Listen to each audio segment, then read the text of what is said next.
So I figured my dad would do a better job of telling the story than I would. Okay. So, yeah. So, his dad. Ooh, boy.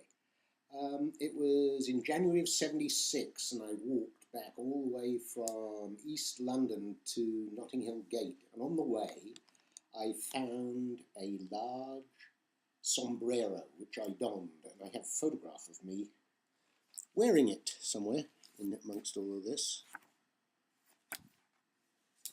Here we go.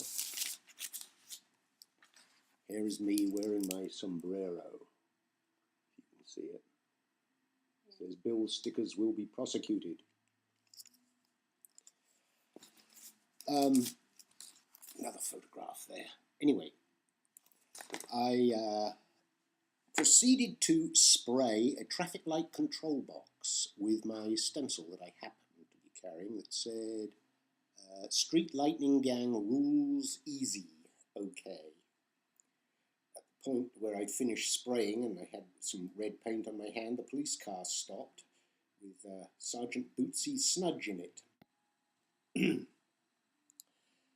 I'd used a stencil, and he took the stencil as evidence, and we arrived at the police station, and I started to draw all the policemen in the room. First of all, I drew the recording officer as he asked me questions, and looked in my bag and found boxes that probably, as far as he was concerned, and indeed did, contain large lumps of hashish. But they never opened them, since they didn't want to charge me with anything extra. And in fact, as Bootsy Snudge recorded all the details of the bust, they decided that maybe it wasn't all that bad, and so they tried to find a lesser offence than the felony that they were going to bust me with, which sent me to jail. And after looking through the books, came up with a misdemeanor called defacing a pail,